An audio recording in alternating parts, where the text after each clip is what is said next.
प्यारे साथियों नमस्कार। तो मैं आप लोगों के लेके आया हूँ संस्कृत की एक बेहतरीन क्लास जो कि आपके एग्जाम में एक वरदान साबित होगा। तो चलिए चलते हैं, क्लास को स्टार्ट करते हैं। तो क्लास में मैंने हर एक चैप्टर से कुछ क्वेश्चन को उठाया है और हमारा ये पहला क्वेश्चन है। कहता है कि उपनिषद के रचनाकार कौन है। उपनिषद, एक मिनट।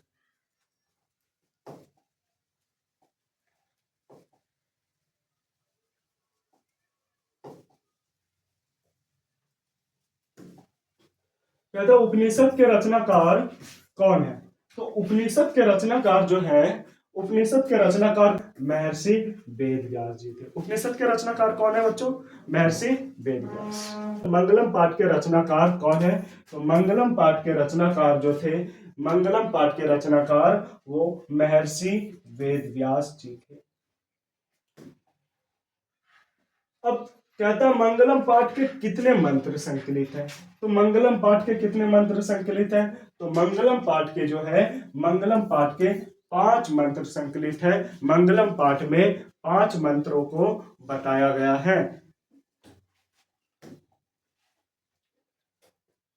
क्वेश्चन नंबर 4 कहती है कि अणु से छोटा और कौन है, मतलब अणु से छोटा कौन है। तो अणु से छोटा जो है, अणु से भी छोटा जो है वो है आत्मा। मतलब कहा गया है कि आत्मा जो है सूक्ष्म में भी सूक्ष्म और छोटा से छोटा अणुओं से भी छोटा है। मतलब चैप्टर में बताया गया है आत्मा को कि आत्मा जो है वो विशाल से भी विशाल है और सूक्ष्म में भी सूक्ष्म है, छोटा से भी छोटा है और बहुत बड़ा से भी बड़ा है। तो इस आत्मा के बारे में चैप्टर में चर्चा की गई है। क्वेश्चन नंबर 5 कहती है कि किसकी जय होती है।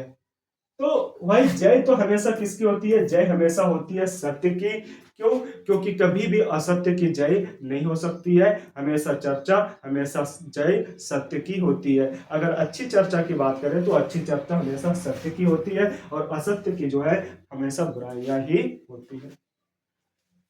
नेक्स्ट क्वेश्चन कहती है बहती नदी कहाँ मिलती है। बहती नदी कहाँ मिलती है? तो बहती नदी जो है समुंदर में मिलती है। कवि ने बताया था कि नदियां जो है अपने नाम रूप रंग को छोड़कर कहाँ मिल जाती है? समुंदर में मिल जाती है। तो बहती हुई नदियां कहाँ मिल जाती है? बहती हुई नदियां समुंदर में मिल जाती हैं। नेक्स्ट क्वेश्चन है जंतु के हृदय रूपी गुफा में क्या स्थित है। अब जंतु, कहता है जंतु किसको कहते हैं? किसी भी जीव को। ठीक है। तो जंतु के हृदय रूपी गुफा में कौन स्थित है? तो जंतु के जो हृदय रूपी गुफा जो है, जंतु के जो दिल है, हृदय रूपी, हृदय मतलब क्या होता है? हृदय का मतलब होता है दिल। हृदय का मतलब होता है अपना हाथ जो रहता है। तो जंतु के हृदय रूपी गुफा में कौन है? तथ्य स्थित है। कौन स्थित है? तथ्य स्थित है। ठीक है। अब नेक्स्ट क्वेश्चन पे चलते हैं। तो नेक्स्ट क्वेश्चन कहती है ब्रह्मा को प्राप्त करने के लिए, ब्रह्मा को प्राप्त करने के विषय में बताया गया है। तो ब्रह्मा को प्राप्त करने के विषय में क्या बताया गया भाई? तो ब्रह्मा को प्राप्त करने के विषय में बताया गया है। कौन से विषय में? तो मुंडकोपनिषद में बताया गया है। तो किस, मतलब कौन से उपनिषद में बताया गया है? तो ब्रह्मा को प्राप्त करने के जो विषय में बताया गया है वो मुंडकोपनिषद में बताया गया है। कौन से उपनिषद में? मुंडकोपनिषद में बताया गया है। अगला क्वेश्चन की बात करें तो अगला क्वेश्चन है हमारा, कहता है देवलोक का मार्ग किससे प्राप्त होता है।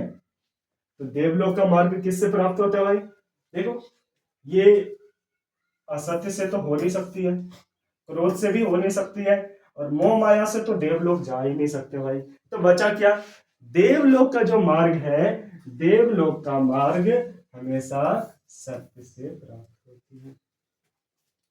नेक्स्ट क्वेश्चन की बात करें, कहता है सत्यम से क्या प्राप्त होता है। तो सत्य से क्या प्राप्त होता है? देखो, सत्य से, देखो पृथ्वी लोक पे तो सत्य और असत्य दोनों है। तो इससे तो खाली सत्य प्राप्त, मतलब खाली सत्य से तो ये प्राप्त नहीं हो सकता। उसके बाद देखो, नरक तो हमेशा झूठ बोलने वाले जाते हैं, सत्य बोलने वाले तो जाते नहीं। और देवलोक जो है, लोक में निवास सिर्फ उन्हीं का होता है जो हमेशा क्या बोलते हैं, सत्य बोलते हैं। तो सत्य से क्या प्राप्त होता है, सत्य से देवलोक प्राप्त होता है। नेक्स्ट क्वेश्चन चलते हैं। कहता है मृत्यु को वश में कौन कर लेता है। अब मृत्यु को वश में कौन कर लेता है। मूर्ख तो मृत्यु को वश में नहीं कर सकता है, क्योंकि वो तो हमेशा मूर्खता वाली बात करते रहेगा। तो मृत्यु को वश में कैसे कर सकता है।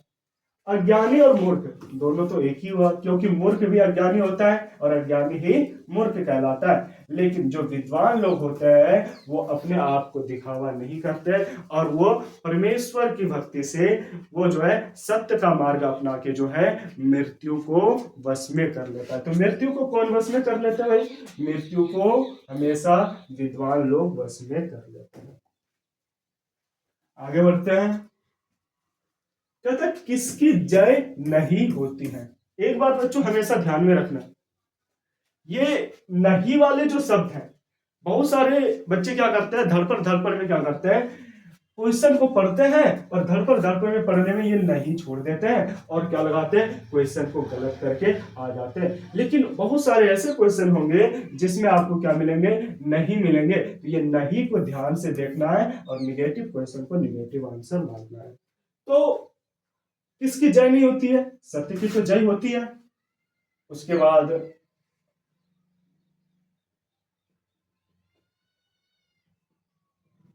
देखो असत्य की भी जय नहीं होती है, ठीक है, क्रोध की भी नहीं होती है और मोह की भी जय नहीं होती है। ठीक, अब लेकिन चैप्टर में जो है क्रोध और मोह के बारे में नहीं चर्चा हुई है, तो ये ऑप्शन हो नहीं सकता है और सत्य की जय होती है। इसलिए इसका सही आंसर जो है बताया गया है चैप्टर में कि असत्य की जो है, असत्य की जय नहीं होती है। अब आगे की बात करें तो आगे क्या है भाई, आगे कहती है कि उपनिषद में किस महिमा का वर्णन किया गया है। तो उपनिषद में किस महिमा का वर्णन किया गया है, तो बताया गया है उपनिषद जो है, उपनिषद में परम पुरुष महिमा का वर्णन किया गया है। परम पुरुष मतलब जो महान लोग होते हैं, महान पुरुष होते हैं, कहते हैं ना, जो विद्वान लोग होते हैं, महान पुरुष होते हैं, जो कि परमात्मा से जुड़े होते हैं। किससे जुड़े होते हैं, जिसकी आत्मा परमात्मा से जुड़े होते हैं। उपनिषद में उसी की चर्चा की गई है, परम पुरुष की चर्चा की गई है। अब आगे बढ़ते हैं।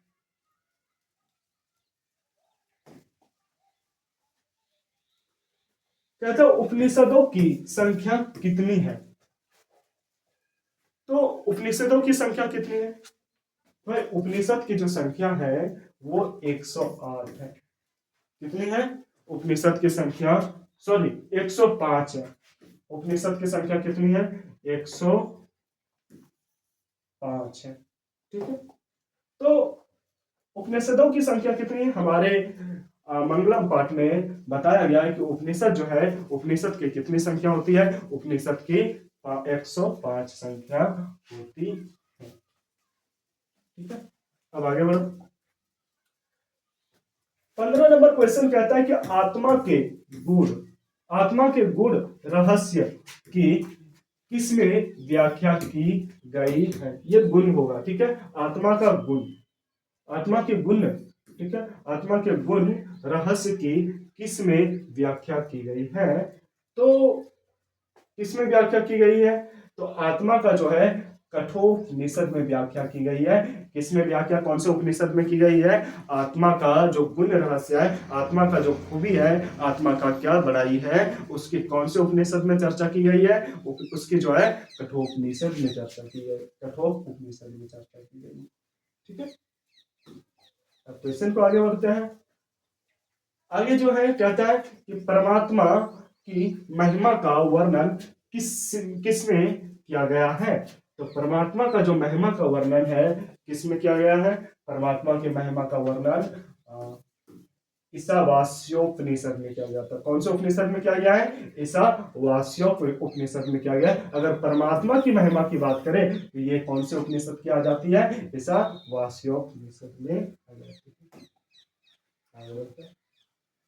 कहता है ज्ञानी लोग और अज्ञानी लोग में अंतर किसमें बताया गया है? देखो कुछ लोग क्या होते हैं? ज्ञानी होते हैं और कुछ लोग क्या होते हैं? अज्ञानी होते हैं। तो ज्ञानी लोग और अज्ञानी लोग में जो है किसमें अंतर बताया गया है? तो ज्ञानी और ज्ञानियों में अंतर क्या होता है? ज्ञानी लोग क्या करते हैं? परमात्मा से जुड़े होते हैं। अज्ञानी लोग क्या होते हैं? अपने आप के अहंकार में रहते हैं। कहा किस में रहते हैं? अपने अहंकार में चूर रहते हैं। तो ज्ञानी और अज्ञानियों में अंतर जो है श्वेता मतलब कि श्वेता श्वेताश्वतर में बताया गया है, मतलब श्वेताश्वतर में बताया गया है। आगे बढ़ते हैं, नेक्स्ट क्वेश्चन को लेते हैं।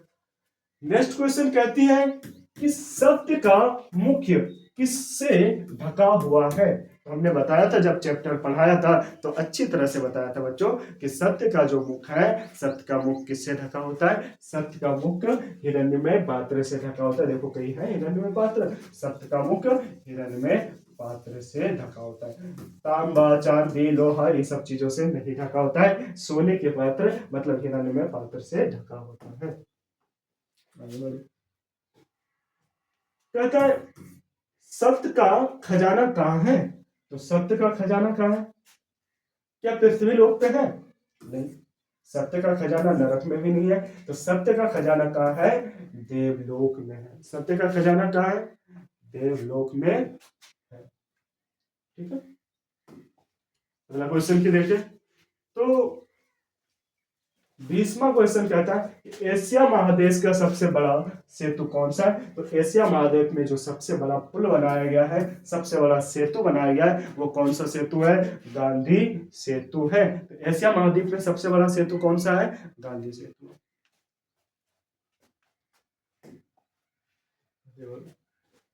21वां नंबर क्वेश्चन कहता है कि यूनान का राजदूत कौन थे? तो यूनान का राजदूत जो थे, यूनान का राजदूत कौन थे? आप लोगों को मैंने अच्छे से बताया था यूनानी राजदूत जब भारत आए थे तो उसके बारे में मैंने चर्चा किया था। तो यूनान के जो राजदूत थे वो कौन थे? मेगास्थनीज थे। कौन थे? मेगास्थनीज। 22वां नंबर क्वेश्चन कहता है कि पाटलिपुत्र किस राज्य की राजधानी है? तो पाटलिपुत्र किसके कौन से शहर का नाम है? पाटलिपुत्र जो बच्चों, पाटलिपुत्र पटना शहर का नाम है जो हमारे प्यारे बिहार की राजधानी है। तो पाटलिपुत्र मतलब पटना, पटना किसकी राजधानी है? बिहार की राजधानी है। एक मिनट बच्चों,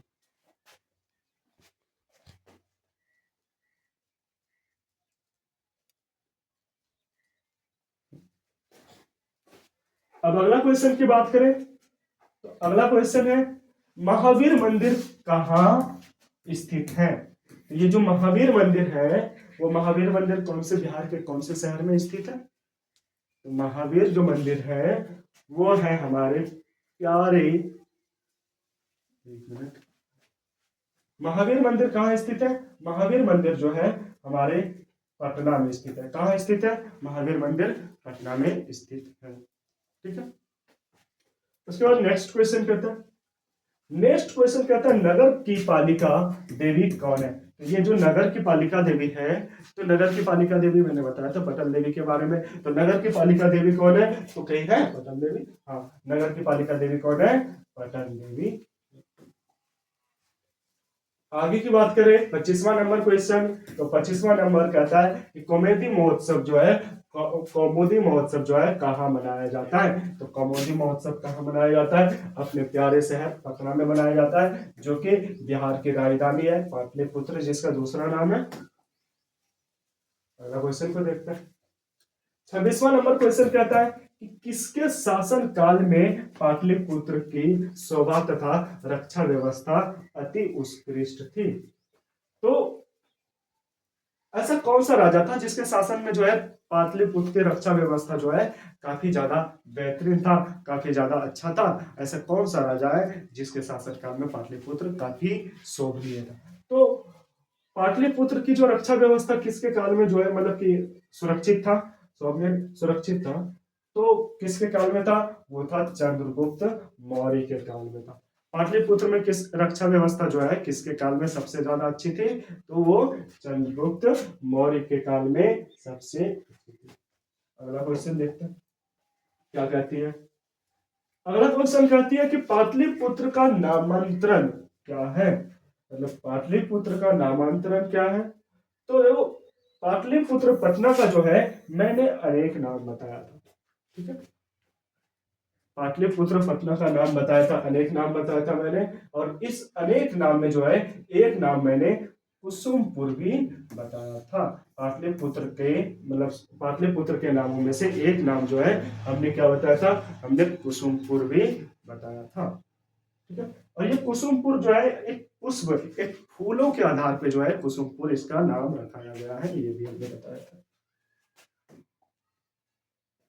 अगला क्वेश्चन क्या है? 28वां नंबर क्वेश्चन कहती है कि कुटट निम्ता, कुटट निम्ता के रचनाकार कौन है? तो ये कुटट निम्ता के जो रचनाकार हैं, 28वां नंबर क्वेश्चन जो है ये है हमारे दामोदर गुप्त, ठीक है, जिसका पाटलिपुत्र में काफी ज्यादा योगदान रहा था, पटना में, पटना के वैभव में। आगे बढ़ते हैं। 29 नंबर क्वेश्चन कहते हैं चंद्रगुप्त किस वंश का संस्थापक था? चंद्रगुप्त जो हमारे काफी ज्यादा नाम जाने माने राजा थे, तो चंद्रगुप्त जो है किस वंश का जो है संस्थापक था? तो चंद्रगुप्त जो है, देखो, मुगल वंश तो हो नहीं सकता है, ठीक है, परमार वंश तो हो नहीं सकता है, ठीक। उसके बाद जो है चंद्रगुप्त किस वंश का शासन था? तो चंद्रगुप्त जो है हमारे मौर्य वंश का शासन शासक था, मौर्य वंश का संस्थापक था, ठीक है। तो चंद्रगुप्त कौन से वंश का संस्थापक था? चंद्रगुप्त मौर्य वंश का संस्थापक। कहता सिखों के 10वें गुरु कौन थे? कौन थे सिखों के 10वें गुरु? तो सिखों के 10वें गुरु जो थे वो अर्जुन देव थे नहीं, परमार वंश थे नहीं, गुरु नानक थे नहीं, तो सिखों के 10वें गुरु कौन थे? गुरु गोविंद सिंह। अब सिखों के 10वें गुरु के बारे में जाने। अब नेक्स्ट क्वेश्चन 31वां नंबर क्वेश्चन कहता कि पाटलिपुत्र का बुद्ध काल में नाम क्या था? तो पाटलिपुत्र का जो बुद्ध काल में नाम था वो क्या नाम था? तो पाटलिपुत्र का बुद्ध काल में नाम था पाटलीग्राम। क्या नाम था भाई? पाटलीग्राम का। अब 32वां नंबर क्वेश्चन कहता है कि पटना के किस दिशा में गंगा नदी प्रवाहित होती है? तो देखो, हमारे जो पटना शहर है, बिहार की जो राजधानी है, वहां पर गंगा नदी जब प्रवाहित होती है, वो गंगा नदी कौन से दिशा में चलती है? तो गंगा नदी जो है पटना में हमने बताया था प्यारे बच्चों कि उत्तर दिशा में प्रवाहित होती है। तो पटना में कौन से दिशा में प्रवाहित होती है गंगा नदी? उत्तर दिशा में प्रवाहित होती है।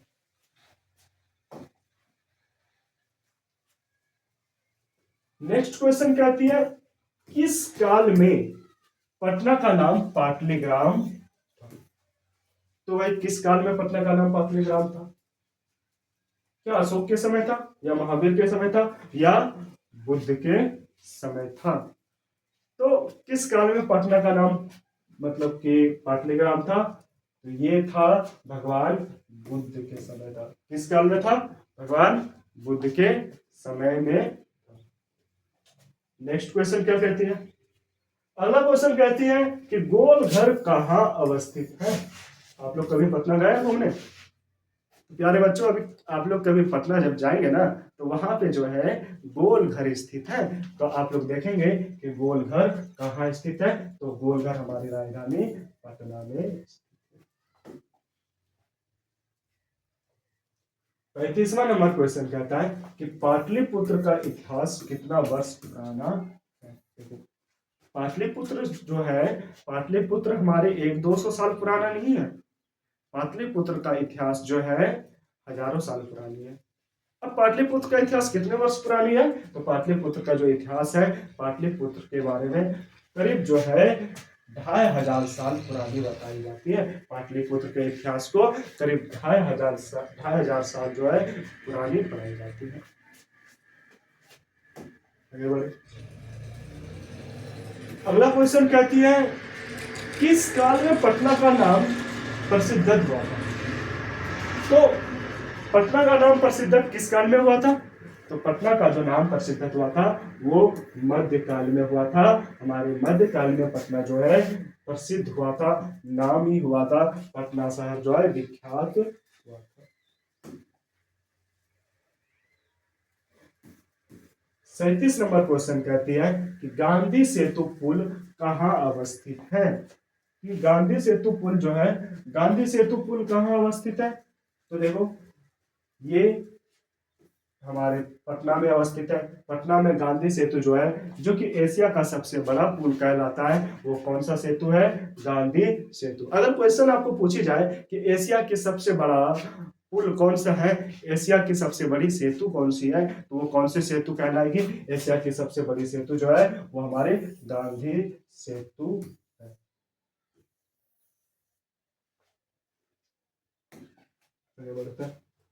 कहते हैं पटना शब्द की किस शब्द से उत्पत्ति हुई है? पटना शब्द कौन से शब्द से उत्पत्ति हुआ है? ये जो पटना शब्द है, पटना शब्द पंतात शब्द से उत्पत्ति हुआ है। कौन से शब्द से उत्पत्ति हुआ है? पंतात शब्द से उत्पत्ति हुआ है। 39वां नंबर क्वेश्चन कहते हैं पाटलिपुत्र में किस महापुरुष की जन्म स्थलीय है? तो पाटलिपुत्र जो है, पाटलिपुत्र कौन से महापुरुष के जन्म स्थल है? तो देखो गुरु नानक के तो थे नहीं, पाटलिपुत्र का जन्म गुरु नानक के हुए नहीं थे, ठीक है, महावीर भी नहीं थे, तो भाई पाटलिपुत्र का कौन से महापुरुष का जन्म स्थल है? तो पाटलिपुत्र जो है वो हमारे गुरु गोविंद सिंह का जन्म स्थल कहलाता है। किसका जन्म स्थल कहलाता है? पाटलिपुत्र गुरु गोविंद सिंह का जन्म स्थल कहलाता है। अब आगे देखते हैं 40वां नंबर क्वेश्चन क्या कहती है? कहती है मैथिल कोकिला के नाम से कौन प्रसिद्ध था? तो मैथिल कोकिला के नाम से कौन प्रसिद्ध था? तो मैथिल कोकिला के नाम से जो है विद्यापति प्रसिद्ध था, जो कि आलस कथा के जो है हमारे रचनाकार थे, आलस कथा के लेखक थे।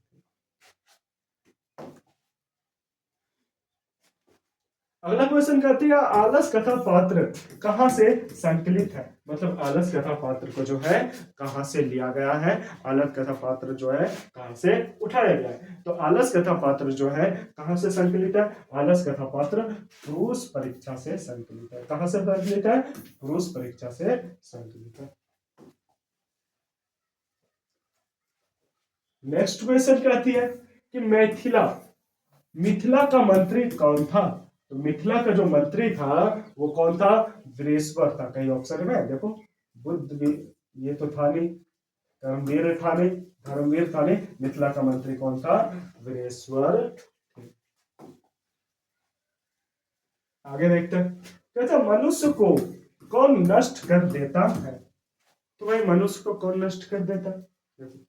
जो मनुष्य काम करता है हमेशा वो आगे बढ़ता है, वो कभी नष्ट नहीं हो सकता है। लेकिन जो मनुष्य काम नहीं करता है, अपने कर्म को छोड़ के हमेशा आलस में पड़े रहता है, तो आलस जो है क्या कर देता है? आलस मनुष्य को नष्ट कर देता है। तो मनुष्य को कौन नष्ट कर देता है? मनुष्य को आलस नष्ट कर देता है।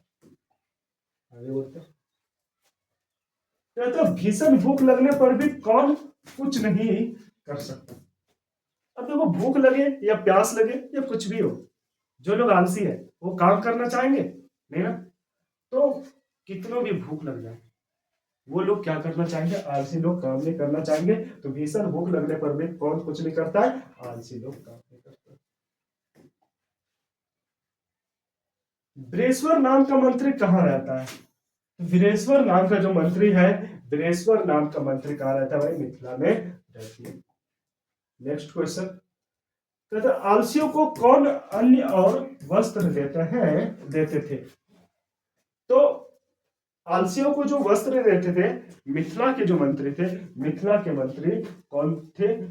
हमारे वीरेश्वर जी थे। तो आलसियों को कौन वस्त्र देते थे? आलसियों को वीरेश्वर देते थे वस्त्र। ठीक है, और अन्य दोनों। अन्य मतलब क्या होते हैं, भोजन। कहता आलसी पुरुष कितने थे। ये क्वेश्चन अक्सर पूछे जाते हैं कि आलसी जो थे, ये आलसी पुरुष जो थे वो कितने थे। तो आलसी पुरुष हमारी 4 थी। कितने थे, 4 था। आलसी पुरुष कितना था, 4 था। 47 क्वेश्चन हो चुके हैं हमारे। अब आगे बढ़ते हैं। कहता आलस कथा पाठ में किस दोष का वर्णन किया गया है। तो आलस कथा पात्र में कौन से दोष का वर्णन किया गया है। आलस कथा पात्र में जो है आलस के दोषों का वर्णन किया है, आलस्यों का वर्णन किया गया है।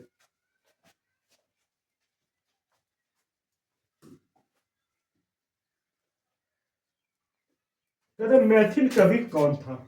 ये जो मिथिला के जो थे, मिथिला के मैथिल कवि जो थे वो कौन थे। तो मिथिला के मैथिल कवि हमारे विद्यापति जी थे।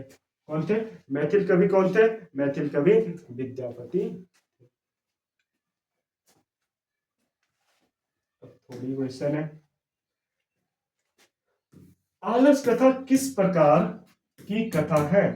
तो आलस कथा कौन से किस प्रकार की कथा है। तो देखो आलस कथा सभी प्रकार की कथा तो एक कथा हो नहीं सकती है। ठीक, तो आलस कथा कौन से प्रकार की कथा है। तो आलस कथा जो है वो व्यंग्यात्मक कथा है, मतलब कि हसात्मक कथा नहीं है, करुणात्मक करुणिक कथा नहीं है। भले हम आलस कथा को पढ़ के थोड़ी हंस देते हैं और थोड़ी दया भी आ जाती है, करुणा भी आ जाती है, लेकिन आलस कथा जो है वो कौन सी कथा है, व्यंग्यात्मक कथा है। कौन सी कथा है, आलस कथा व्यंग्यात्मक कथा।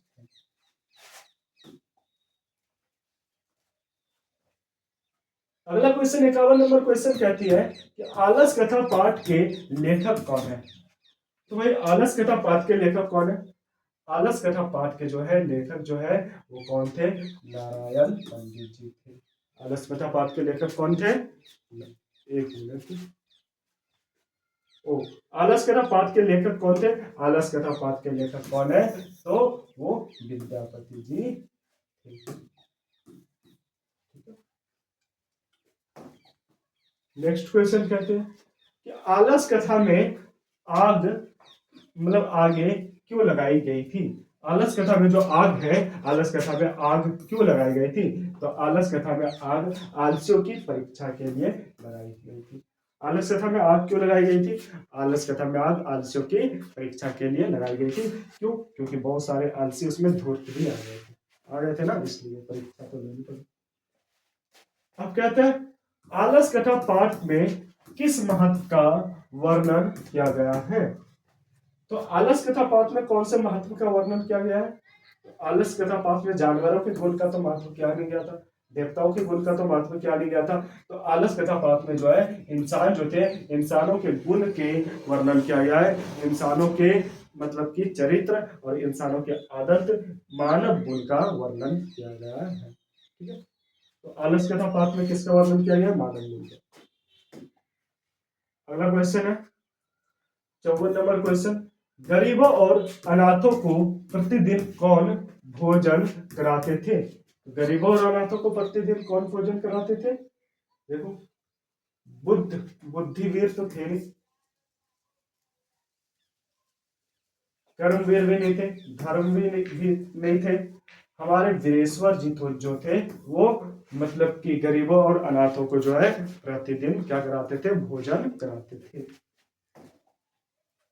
अब अगला क्वेश्चन लेते हैं 55 नंबर क्वेश्चन कहती है कि करुणिक करुणिक के बिना किसकी गति नहीं है। देखो करुणिक मतलब होता है दया। अच्छा, अगर आलसियों पर कोई दया नहीं करेगा, क्या वो भोजन बना सकता है, क्या वो भोजन के लिए कुछ काम कर सकता है, कमा सकता है, भोजन ला सकता है, नहीं ला सकता। इसलिए कहा गया है कि दया के बिना, करुणा के बिना जो है किसका जीवन संभव नहीं है, मतलब किसकी गति नहीं है, तो वो है आलसियों की। किसका गति नहीं है, आलसियों की। देखो जो धूर्त लोग थे, नकली आलसी जो थे उसको भगा दिया जाए तो वो तो काम कर लेंगे, लेकिन अगर आलसी जो ओरिजिनल आलसी थे, असली आलसी जो थे, उसको अगर कोई दया नहीं करेगा तो उसका गति नहीं हो सकता। अब इस चैप्टर के जो है हमारे आज के ये लास्ट क्वेश्चन है, ये आज के हमारे लास्ट टॉपिक है। तो ये लास्ट टॉपिक क्या है हमारे, कहते हैं आलसशाला में लगी आग को देखकर कौन भाग गए। देखो आलसशाला में लगी आग को देखकर कौन भाग गया था। ये जो आलसी है, आलसी को आग लगा दो या दो डंडा मार दो या कुछ भी कर दो, आलसी लोग जो है नहीं भागने वाले। ये हमेशा सोते रहते हैं, कुंभकर्ण होते हैं। आलसी लोग जो है ये कुंभकर्ण होते हैं, इसलिए जो है आलसशाला में आग लगने पर आलसी नहीं भागे थे, आलसशाला में आग लगने पर अधिकारी भी नहीं भागे थे, नौकर भी नहीं भागे थे। आलसशाला में जो आग लगने पर नकली आलसी जो बनकर आए थे, धूर्त लोग जो बनकर आए थे, वही भाग गए। तो प्यारे बच्चों, आज की क्लास जो है हमारी यहीं पे समाप्त होती है और फिर मिलते हैं नेक्स्ट क्लास के साथ। और ये क्लास जो है आप लोगों के एग्जाम में ऑब्जेक्टिव में काफी ज्यादा हेल्प करेगी, काफी ज्यादा मदद करेगी। धन्यवाद।